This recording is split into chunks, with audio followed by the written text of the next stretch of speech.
Iron Deficiency Anemia by Mishri and Tahiya. Have you ever felt tired no matter how much you sleep or lightheaded for no obvious reason? For millions of people, the cause is surprisingly simple: low iron. Today, we are going to break down iron deficiency anemia in the clearest and the easiest way possible and show you what's actually happening inside our body. So, what is iron deficiency anemia? Iron deficiency anemia happens when your body doesn't have enough iron to make hemoglobin, the protein inside red blood cells that carries oxygen.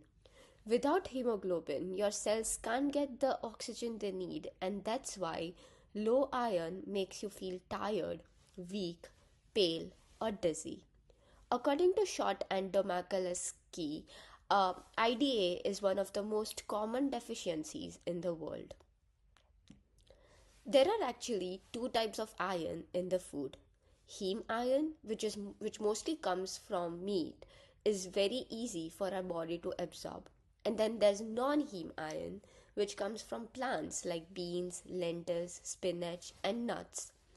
Non-heme iron is much harder to absorb, and this difference plays a huge role in who develops iron deficiency. Most of the iron you eat enters your stomach as Fe3+, a form your body can't use very well. Your stomach acid and vitamin C help convert it into Fe2+, which is the usable form. Once the iron becomes Fe2+, it travels into the intestinal cells through a transporter called DMT1, which is basically a tiny doorway made just for iron. It can be stored inside a protein called ferritin, kind of like a little iron storage closet. Or it can leave the cell through a channel called ferroportin and enter your bloodstream. This is the iron that actually helps you make hemoglobin. But iron leaving the intestinal cell is controlled by a hormone called hepcidin. Hepcidin works like a traffic signal. When hepcidin is low, the light is green and iron moves freely into the blood. When hepcidin is high, usually because inflammation, the light turns red and blocks iron. That means even if you eat plenty of iron, your body might not absorb it. Different foods also change how much iron you absorb. Vitamin C helps iron get absorbed more easily, but tea, coffee, whole grains, beans, and calcium can block iron from being absorbed. So, even if someone eats iron rich foods, these blockers can make it much harder for the body to use that iron.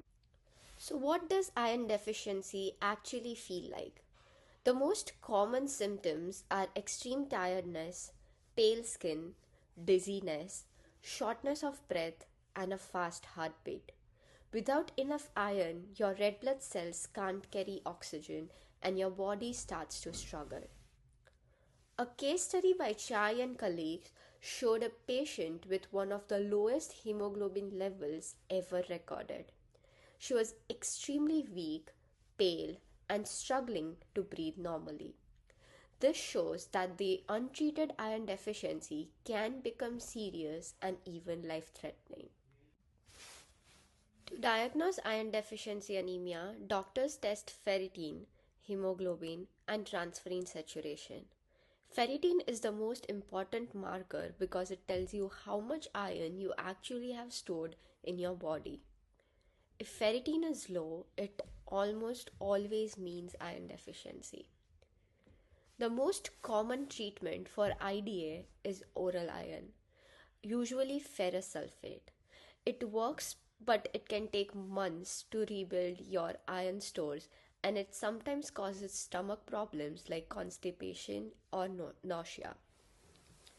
When oral iron doesn't work or when someone's anemia is severe, doctors use IV iron. IV iron enters the bloodstream directly, so it raises hemoglobin faster and bypasses the absorption issues in the gut.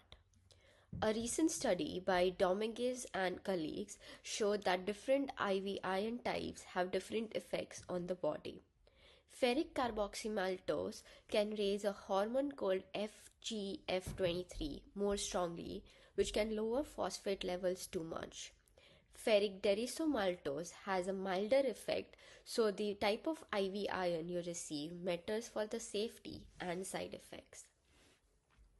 One of the most exciting new development comes from Bethy and colleagues. They discovered that fenugreek seeds contain tiny natural particles called nanovesicles that are filled with phytoferrin, a plant form of ferritin.